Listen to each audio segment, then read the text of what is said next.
Now, welcome to the programme. It's a pleasure to have you with us this morning. Ray Sinnott, it's a pleasure to have you in studio. Thank you very much for joining us. Well, thanks for having me, Damien. Not at all. We'll be talking about Mount Congreve in a second. Firstly, I want to mention a number of other things that are coming up. We're also going to be going to Galway to talk to the head of the School of Journalism there about the RTE and public service broadcasting issues. We'll be talking to Ellen about the fabulous young little man Finn. It's his birthday today. Dr. Derek Friedman is going to be talking about sex and intimacy. There'll be a little warning before that. Won't there, Ray? A little warning. I would hope so. Synergy Dance Club have got some great news this morning. They are going to be joining us live as well. And we're also going to be talking to Bernadette Ryan, our relationship counsellor. I feel undervalued as a stay-at-home mum. If you're a stay-at-home mum, if you feel undervalued, text us please, 083 33 975. You can call Audrey on 051 846 123. And we're doing a report about truancy in school. New figures out about truancy in school, and should parents be held responsible if their children go on the duck or go on the mitch? Let us know what you think. Now, Ray Sinnott is estate manager at Mount Congreve. Massive news yesterday afternoon that Mount Congreve is getting $3.7 million to make it a world-class tourism attraction. Ray, what does an estate manager do? What do you have to do as estate manager? I often get asked that question, I suppose, Damien, and it's not that it's difficult to elaborate on, because of course it's not, but it goes, and I like to say it with the greatest of respect, it goes everything from cleaning the toilets to meeting the president when he comes in to see the gardens. And it really is that broad.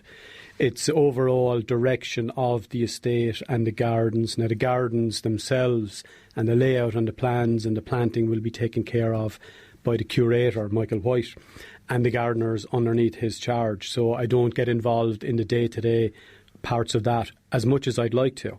And I still go out there and I cut the grass and I tend to plants and things like that because I still enjoy that. Do you love it? I love it, yeah. I've always loved it. And it's. Have you always been involved in horticulture or? I won't say I've always been involved in it, but I started out originally in what was then Mount Congreve Wholesale Nurseries in 1989, which seems like a lifetime ago, with plants, and found that I had a grow for plants. I like growing them. I've always liked being outside. I'm an outside kind of a. It's funny when you mentioned mitching and going on the duck. I could tell stories about that, I'm sure. But what school did you go to? I went to Ferrybank National School, and then I went to, which is no longer there, which is nothing to do with me, I should add, Sleeveroo Tech. And I always found that I was spending a lot of the time looking out the window.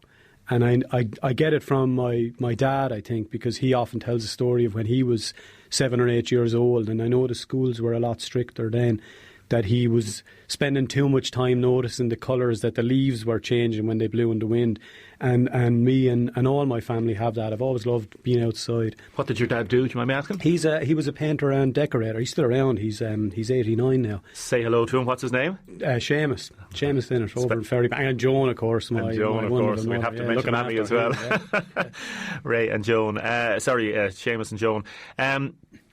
Just explain to me briefly, how big is Mount Congreve? What's there? If somebody met you in a bar or a restaurant and said, what is Mount Congreve at present, what would you tell them?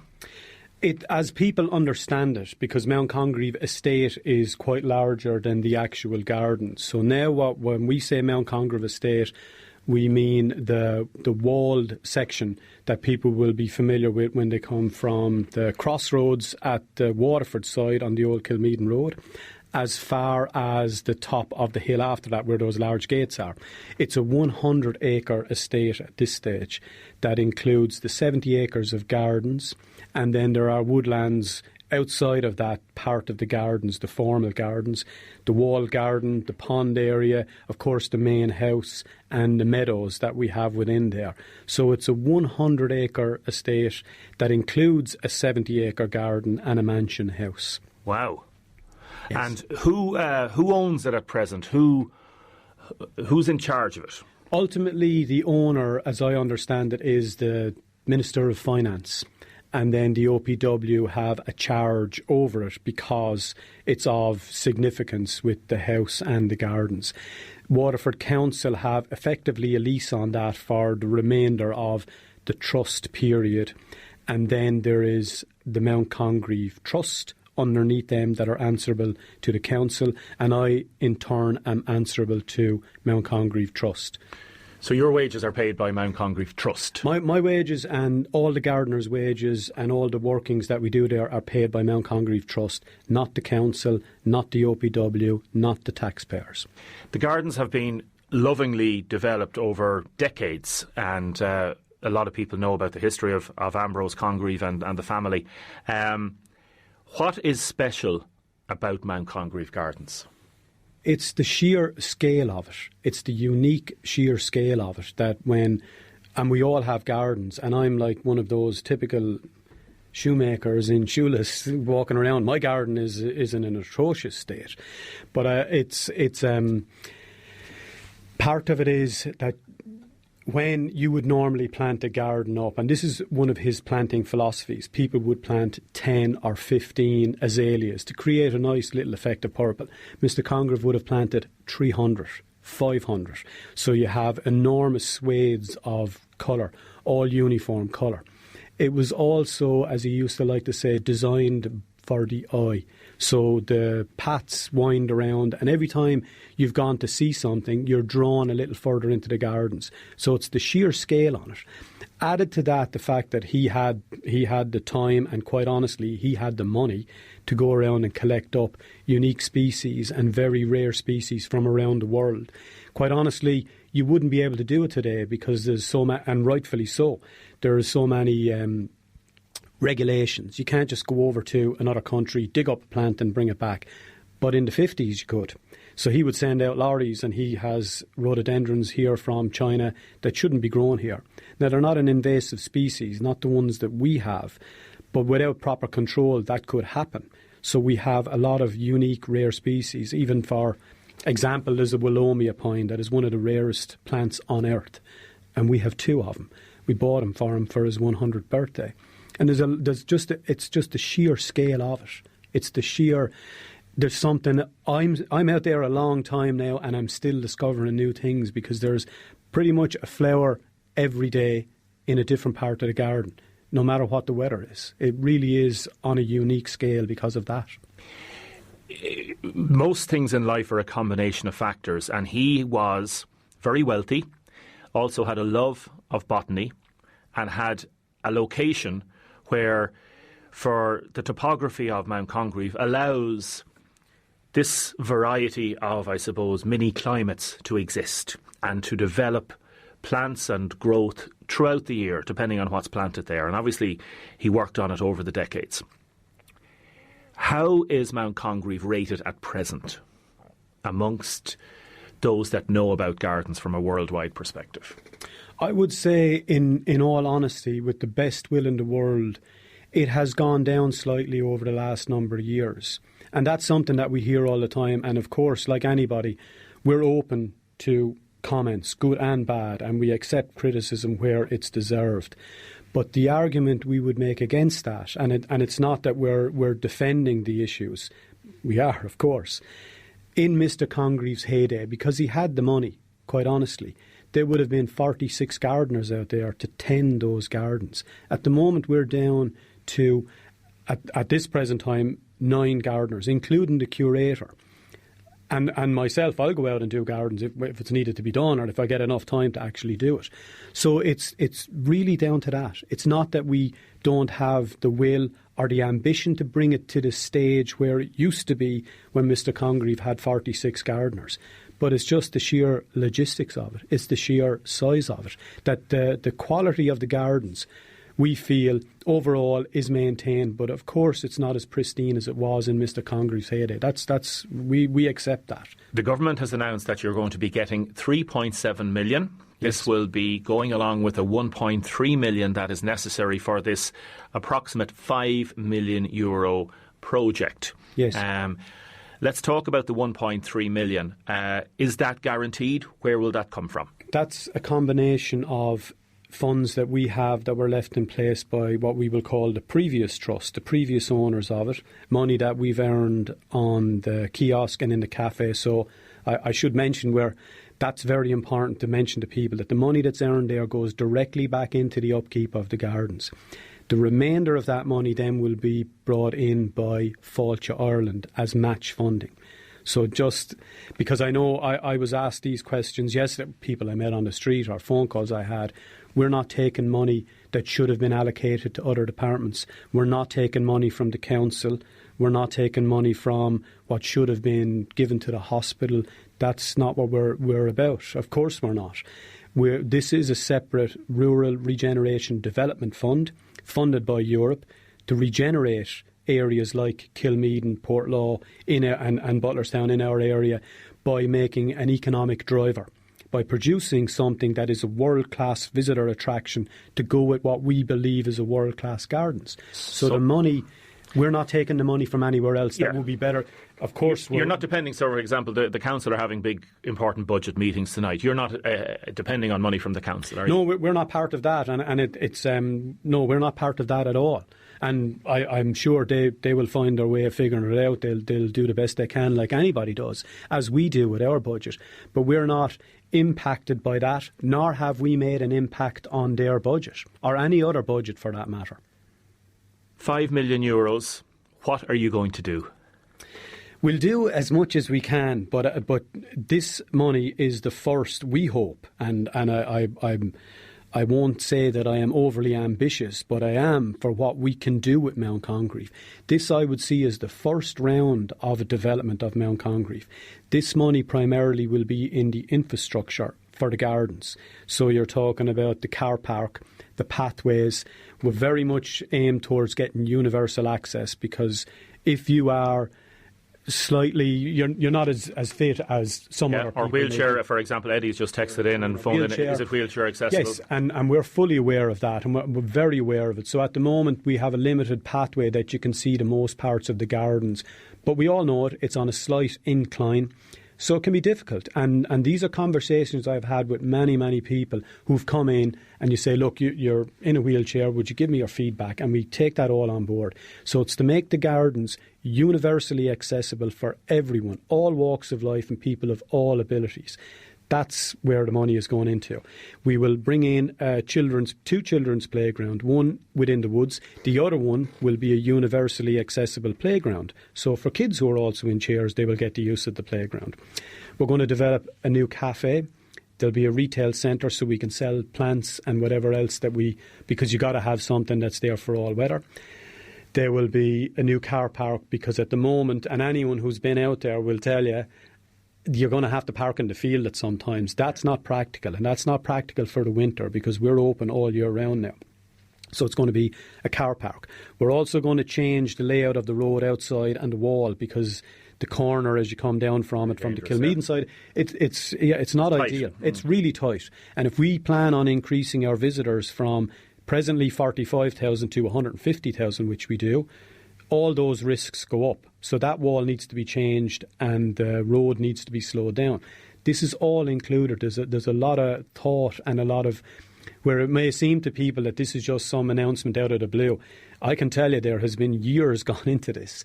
We will develop up the gardens as well. We're going to get the waterfall going again. The irrigation system needs up. So it's all primarily about the gardens and the infrastructure of the gardens. Some people texting in that, Damien, this is a waste of money, shouldn't be going to a garden. There's homeless people on the streets. How can the government get money, €3 million, when we don't have money for the hospitals and stuff like that?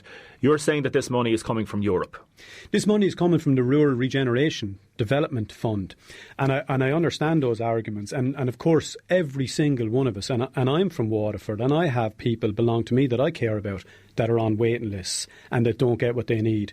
And thankfully, there's nobody belong to me that is homeless. But we're all aware of these problems, fully aware of them. This money is not money that would have ordinarily been spent on these things. If we didn't get this 3.7 million, it would have went to a town and a village, perhaps in Portugal or Mayo or anywhere else. This money is set aside and they're not going to tap. It's not like there's a big pot of money. God knows we all wish there was, that you could fix the hospital and all the other issues that we're all fully aware of. This is not money. Of course, a 3.7 million money could be better spent if that was the way it worked, but it's not. This money is there to develop the rural areas and by default we will produce employment in there, which will bring up Waterford and earn more money in the longer term. So that's the thing for it. Two very quick questions. Are dogs allowed at present in Mount Congreve? No, dogs are not allowed at present in Mount Congreve Gardens. They're allowed in our yard. They're welcome in our yard. They can come in off the greenway. We don't allow dogs in the gardens for a variety of reasons. Will you see a time that they might be allowed, or will you think that ban will stay in place? I don't think so. I think because we're very conscious of our biodiversity. We still have red squirrels. We've got pine martens, and I would expect that if people even they would clean up after their dogs, I don't expect the time. And most gardens in this country, Powers Court, they don't allow dogs. We have an area where dogs are more than welcome to come and be walked, though. Will you look at possibly getting volunteers in, as they do in big estates in Britain? This is part of the programme we have, and we've tied in, and it should be said, we've done this through with Fáilte Ireland, the council, the chamber, WIT, local businesses. This is very much a team effort, and we've pooled as many resources into this in producing the plan that went in, the application that went in that was successful. So we're going to be doing a programme with WIT that we have already signed up to, that we will be bringing in students so we can spread the knowledge. Then we will also introduce a volunteer programme so we can have volunteers in. Because a lot of people, we get asked a lot, people would love to be out in the gardens. It's exciting. It really is exciting. We're thrilled. We didn't win the lottery. We're not seeing it like that, because this is going to take a couple of years to draw down this money, and the works won't start, in all honesty, after the tender process and everything else for the next couple of months. So we're still open. We're open today. It's gorgeous out there today. I know it's 60% chance of rain in Ferrybank where I'm from, but they can keep it. We're going to be fine out in Mount Congreve. So yeah, this is really good news for Waterford and the whole entire region. Ray, thank you so much for coming into us. Hello to everybody in the family, and the very, very best of luck and continued success to everybody out there, and to all the gardeners and everybody working in Mount Congreve today and over the winter. Hello to everybody out there. Thanks very much, Damien. Now we're going to be talking about RT and public service broadcasting. First thing, I'm going to go straight to Ellen. Good morning, Ellen. Good morning, how are you? Good, thank you. I know you're at work, so we won't keep you long this morning. Just a little special boy has turned 6 today. We want to call out a happy birthday to Finn. Tell us a little bit about Finn, and how is he? Oh, at the moment he's fantastic, Damien. I couldn't be prouder of him. He's facing all of his little life obstacles head on. He's doing us very proud. He was up very early this morning, jumping on Mum and Dad's heads, singing happy birthday, ripping open presents, and big change to what it was last year, so we're very happy. And one of the reasons we're giving him a special mention is that a lot of people would have fundraised for Finn. Finn has cancer and has overcoming that, and there was over 10,000 raised for Crumlin Childrens Hospital. Is that right? Yes, that's it. It's just amazing, and he's in good form and good health, and the road to recovery is continuing, is it? Very much so. We almost a little over a year and a half into it now. We have almost 2 years to go. So his finishing date now for his chemotherapy will be the 11th of September 2021. I know I shouldn't be wishing life away. I shouldn't be wishing his little life away, but if I could, I would. So it would be all over him. But look, we're getting there finally, and he's doing really, really well. So we're really happy and we're really proud of him. And I know Andy was on as well, and different people to say happy birthday to him. And from everybody that fundraised for him and everybody that knows the family, and happy birthday to Finn, Ellen, and continued success and good health to everybody with you. Thank you very much, Damien. Thank you so much. And thank you to everyone who, put their hand in their pockets and did contribute to different, fundraising events and stuff that we did do, whether it be for the paediatric hospital in Waterford. We done one in the RSC for that, and my husband and his cycling club cycled to Cork, and that's where over the 10,000 euros came for Crumlin. And we did do a little personal one for Finn and ourselves last year as well, which was a huge success. So thank you to everybody who did contribute to anything that happened with them over the last couple of years. Ellen, God bless. Thanks very much. Perfect. Thanks so much. Thanks, Ellen. Talk to you soon, OK? Ellen there, the mammy of little Finn, who turns 6 today. Now we're going to go to the news that RT is going to be looking at major cutbacks in public service broadcasting. Tom Fell is the head of journalism in the school in Galway. Tom, good morning. Good morning, Damien. Thank you very much for joining us from Galway this morning. Tom, you're head of the School of Journalism, is that correct? Or what is the full title, please? Yeah, that's That's it, Damien, here at NUI Galway. At NUI Galway. And how many graduates would you have every year? How many people would be studying your courses? We have 18 MA students this year, Damien, on our MA here in Galway from about 10 countries all over the world. So we're quite an international group. Okay, and that's getting them ready for the world of journalism and broadcasting and everything that is going with that. What are you saying to them at present, or what are the main topics of discussion? Because I'm a former graduate myself, a postgraduate diploma there, and the media landscape has changed dramatically, hasn't it? Oh, absolutely. There's no question about that. I think the one constant in journalism for the last 10 or 15 years has been change. And I think any journalism school anywhere in the world, be it big ones in Columbia, in New York, or City in London, where I worked for the last 6 years before coming to Galway, would very much be preparing students for jobs that don't even exist yet. I think that's the reality. You know, I started in journalism before Facebook, and I'm not that old. I'm 42. So, you know, I think the reality is that for all media right now, disruption is part of how the business works. And it's figuring out how people are still interested in news and they're interested in current affairs and they're interested in content, but they're getting it in different ways. You know, if we think about Netflix, I think about myself. You know, I would probably of an evening sit down and throw on Netflix now, maybe after the news, rather than just leaving RT1 on or whatever it is, just because it's a habit. And I think lots of people all over the world are doing that. We're consuming our news and our media through our phones, through social media, through disruptive technologies like Netflix or Apple TV or whatever it is. And that's the future of media. And for any media organisation, that's really where they need to be looking at. Specifically regarding RTE, there are other examples of national broadcasters across the world. I can think of Denmark in particular that have had these problems, specifically moving from an old, I suppose, public service broadcasting model into a newer, more dynamic organisation that is capable of changing with the times. So the problems that RTEs experience are not just specific to RTE, are they? No, absolutely not. And I think the first thing to say is that RTE, and you know, we were celebrating as a nation, probably the closest thing to a state funeral this week when Gay Byrne died. RTE for more than 50 years has been as important to Ireland almost as the Constitution is. It's been that important. It is, you know, the bedrock of what Irish society is, has been shaped by our public service broadcaster, be it sport, be it culture, be it our language. And it's very important. And I think we all have a love in our hearts for the public service broadcaster.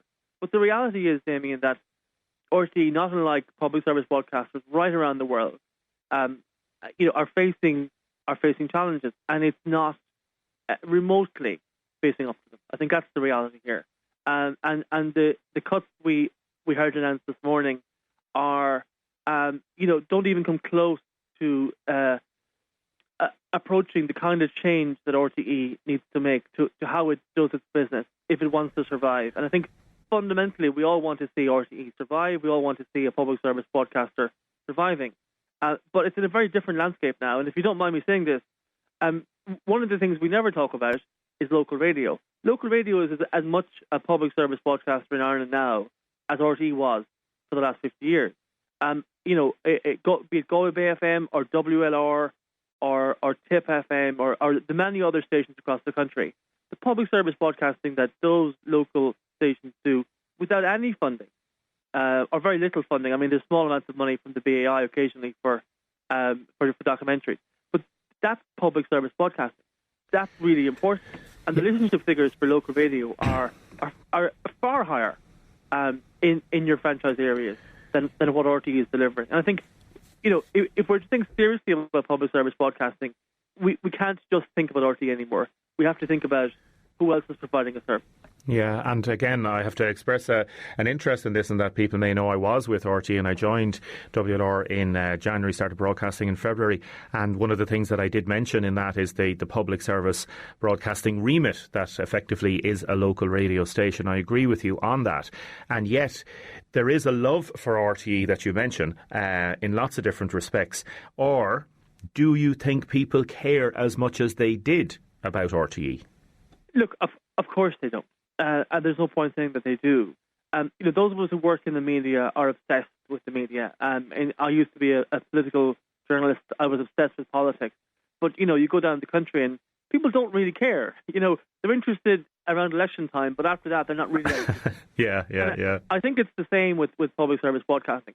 People like the idea of watching the telly, but they don't really care if it's, if the All Ireland is on Virgin Media or if it's on RTE. As long as it's somewhere, they don't really care where it is. Yes. What RTE was for a long time was the only public service broadcaster in Ireland. It isn't anymore, and it hasn't faced up to that. And fundamentally, that's, I think, the first thing it needs to face up to. The second thing it needs to face up to is what is it? It doesn't know what it is. It's selling off the RTE guide now. It's closing down Limerick Studios, but not closing Limerick FM. I mean, a very obvious thing is, why do we have 2FM? I mean, why do we have 2FM in public ownership? 2FM is not a public service broadcaster. It's a commercial radio station. Nothing wrong with making money, but that's not public service. I think if we're to think about public service here, we wouldn't be talking about 2FM as being part of the RTE stable at all. Yeah, and I know... We're talking about, a different kind of model, a much smaller, slimmer organisation that supports, Irish culture, that supports regional development, that supports, regional stories, that has a very strong news and current affairs element to it, and supports independent producers to make quality programming. It doesn't need to make it all itself. I know. And there are models for that right around the world. And also an organisation that has a very substantial digital footprint, which RTE just doesn't have. If we're going to talk about a license fee increase, and that's the one thing RTE keep talking about, we have to ask, well, where is the money going? And a substantial amount of that money must go, in my view, to local newspapers and local broadcasters to support real public service journalism that happens in the region. Do you think, sorry Tom, do you think, you've mentioned a number of different things there, do you think RTE needs to make more substantial job cuts? I think it probably does, but, the first thing that's going to happen is the unions are going to be on saying, I'm calling for job cuts. I'm not calling for job cuts because RTE needs to change how it does business. It doesn't need to directly employ people, but it can support jobs in different ways.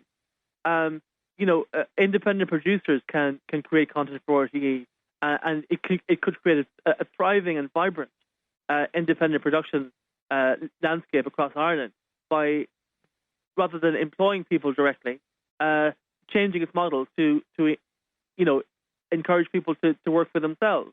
And they can do other things. They can work for Netflix, they can work for the Discovery Channel, and they can do stuff for RTE. But, it's not a case of people being put on the dole here. It's a case of changing how it does its business to support the independent production sector. That's what I would say. But look, the reality is, like any state organisation, RTE is probably overstaffed. It's probably bloated. Anybody who's ever been into an RTE studio and a commercial studio, and I lived in London for 6 years, and I've been in lots of different studios, just the volume of staff in an RTE studio compared to a commercial studio is extraordinary. They're very well staffed. I don't know if they're overstaffed. I haven't done a head count on it, but they are very well staffed. And, a 15% pay reduction for the top salary earners, that's not very much, to be honest with you. I would much prefer to say, or to see a scenario where nobody gets paid higher than the Taoiseach or the President of Ireland. 200,000 or 220,000 a year to me is a salary cap that should be introduced. And if somebody thinks that that's not enough, that they're worth more, best of luck to them. I wish them the best of luck. They can go and work for a commercial broadcaster and try their luck. But, I suspect not too many of them will actually leave. Tom Fell from NUIG, thank you for joining us this morning. Thank you. Thank you very much, Tom. Anybody want to text in about that, Damien? I think RTE think they're bigger than they are. I think the stars, they are stars. They think they're stars. Who cares about them?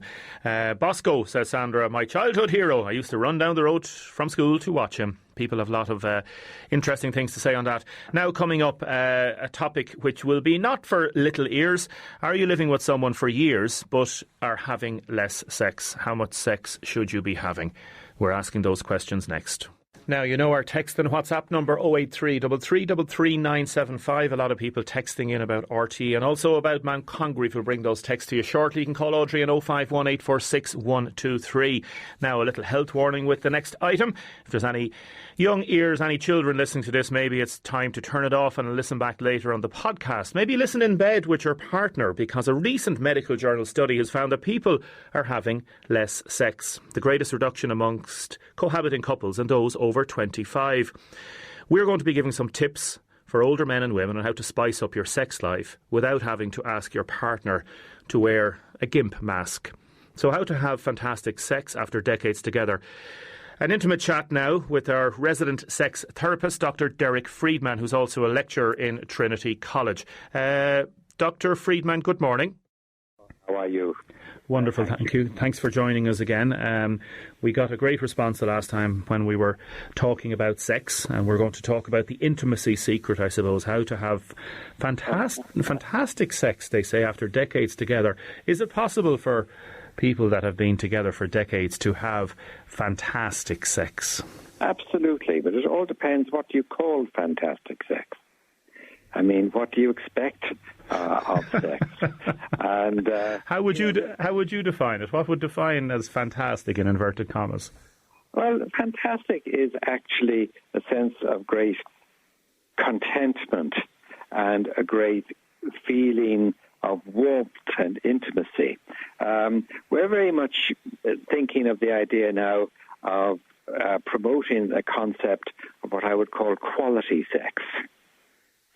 Sex that you're happy with, you're pleased with, brings you, close together with the person you're having sex with.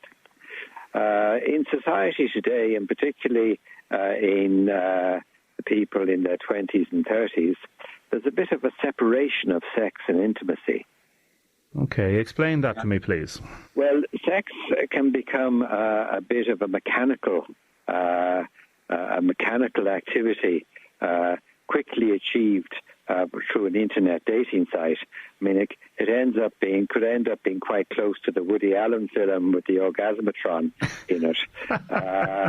And I see so many people who then come and see me. They were out and they had sex that night or something like that, and they're so anxious and they regret and they're afraid of an infection. So sex is far more than the mechanical activity and the release of endorphins. And often people don't even feel that release because they're so blotto with alcohol. So, quality sex is like any sport. All right. It has to be played. You have to train for it. You have to think about it. You have to be in a good mind for it. You have to be in a good environment. You have to do it safely. And like any team sport, you have to do it with somebody you know. Yeah, but if we were talking about track and field, is sex a 100-metre sprint? Is it a shot put, a long a pole vault, or is it possibly a marathon? Depends on your taste, Everybody's got different athletes perform in different ways. But most people don't go for a marathon. They just go for a nice mid-range, relaxed, enjoyable. And this is where your discussion about intimacy comes in. Yes. And intimacy means it's something more deeper and more profound than a simple ejaculation. I mean, some people coming to me and they say they have had sex, and they describe the event, which usually is fueled by alcohol, and I'm afraid I look at them and say, sorry, you didn't have sex, you were just masturbating in a vagina. That's not sex, what you're describing to me. Sex is something that we should look at to have quality to it, to have meaning to it. Even a one-night stand can have a meaning. Can have a profound meaning.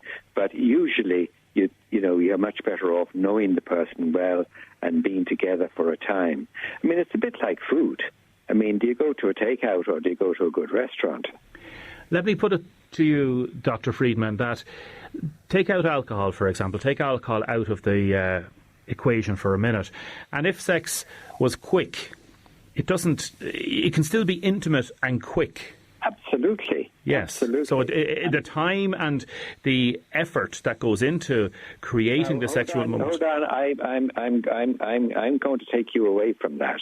Okay. You're talking about the mechanical aspects. I'm trying to promote the idea of intimacy, that you feel close to the person you're with, you feel the warmth and the togetherness and the companionship of the person you're with, you feel the closeness of skin-to-skin contact, the closeness of hugging each other. So, time has nothing to do with that. Yes.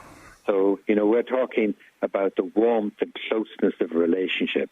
And, this is it. But I have people come into me sometimes and they've got little rashes and little things, and when you examine them and check them out, they've no infections at all. They're merely sort of a sweat rash because they wear too many pajamas and clothes in bed and too big, heavy a duvet, and they just get heated up without any sex. So, being close, skin-to-skin contact is so important and so good and so enhancing. Is there the actual act of sex is just part of the whole relationship and the intimacy. And I think you brought up a very worthwhile topic to talk about intimacy, and that let us develop this concept. So with that in mind, Dr. Friedman, like the British Medical Journal recent survey shows that people in Britain and Ireland are having less sex. There's a great reduction amongst cohabiting couples, and especially those over 25, even though on the face of it, we are living in a far more sexualised world and sex is far more prevalent. People are accessing pornography more and more. How do you relate to these figures as they're presented? I think it is very natural in the course of any relationship that there is an intensity at the beginning of a relationship that then plateaus as the relationship becomes more sustained and more comfortable. There's also the intensity of adolescence and youth, and there's also the intensity, the loss of intensity with habituation.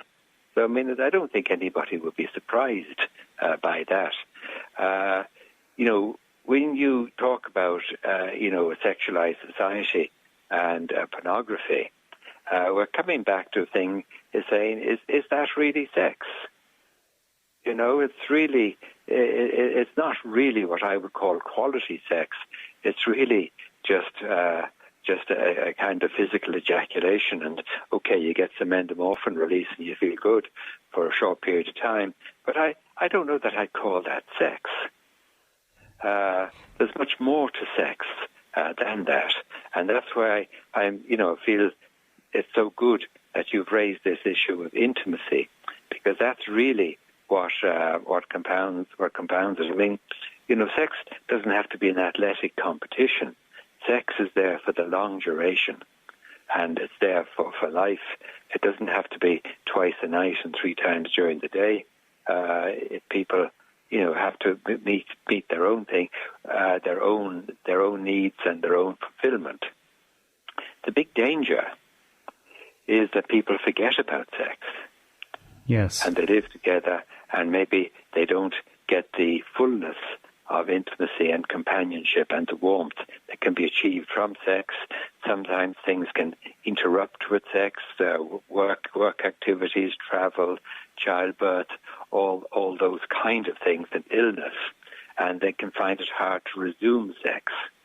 And that's where it's important that really I have people and say, really, let's start with the intimacy at the beginning. Why not go out for a meal, a few candles, a bottle of wine, relaxation, feel-good situation? Why not get somebody in to, a relative to take the children for a couple of days and take a weekend down the country where you can, rediscover yourselves and rediscover your full life. But this equation with pornography and expecting to have sex twice a night and once at lunchtime, that's not sex. Should sex be scheduled? No, sex shouldn't be scheduled, but time for sex should be. That's quite a different thing. Yes. So I don't think anybody could say, it's Saturday afternoon, it's 4:30, it's time we have sex. That's not it. Both people have to feel the warmth and the feeling that this would be a nice thing to do. And then, so you've got to set time aside to have the space to have nice, warm, comfortable sex. And then if we look at men and women in their 60s, for example, or 70s, like as men get older, there's natural physical changes, the need for stimulation to achieve and maintain erection. Like any sport, unless you keep active, you may lose it. And physical well-being and your health and your diet and all that. Yeah. But sex is a very, very good natural way of maintaining your good state of health, good physical activity, and good mental activity. So there's certainly, it's one of the better things in life, and you don't have to go to a gym for it or anything like that. You can do it at home. But again, the flip side of that, to use a sexual phrase, is that if you're not having sex, do couples sometimes feel then that there's a lot of negativity coming into the relationship if sex is not happening? Well, generally, there's a huge variation. People can drift apart, certainly. People, maybe it could be one partner of the couple, finds sex is difficult and they don't appreciate it. And of course, couples can drift apart, or sometimes couples can just find an outside interest. With the blessings of all concerned. There's a huge variation in what people do. You can't just generalize how people adopt to the challenges in life are numerous and varies with the number of people themselves. Yes. But what we're trying to say is not to let go of it, to hold on to it as a very valuable and very good component of life, and a very enhancing component of life, particularly enhancing of relationships. So not to let go of it, and to feel about it. And this requires, people to maintain themselves in good health, to maintain themselves reasonably fit. It is a physical activity, and to maintain, a good feeling for themselves, a good appearance, not to put on too much weight, to keep fit. And today, we have a life expectancy now into our eighth and ninth decade. And I see people coming to me, with anxieties about infections, things like that, and they're in their late 80s, early 90s. If you're in your late, it doesn't burn out. Yeah, if you're in your late 80s, early 90s, and having unprotected sex, you'd think you kind of know at that stage in your life, wouldn't you? Well, they're having sex with somebody. They're having sex with somebody they do know. Yes. But generally, I'm just basically saying there's no time limit, no age limit. And there are some, I know you didn't want to generalise, but there are some very simple physiological changes that people out there may not know, particularly for men as they get older. The need for more stimulation to achieve and maintain erection and orgasm. They're shorter orgasms, less forceful ejaculation, and longer time needed.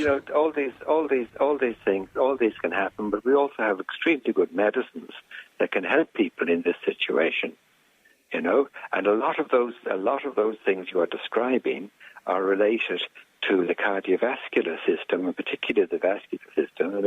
The penis in the end is just a hydraulic organ, and if the blood supply to it is not as good as it used to be, then you're not going to get as firm an erection, and you're not going to get as much fulfillment.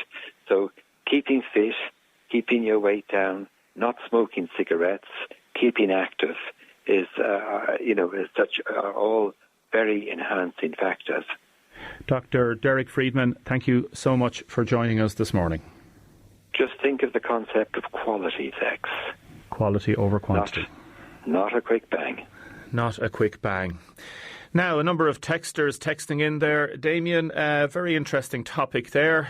Damien, can you tell men not to fall asleep straight away, please? It puts me totally off. Damien, I hope my wife is listening to this topic. And Damien, what's his number? Wow.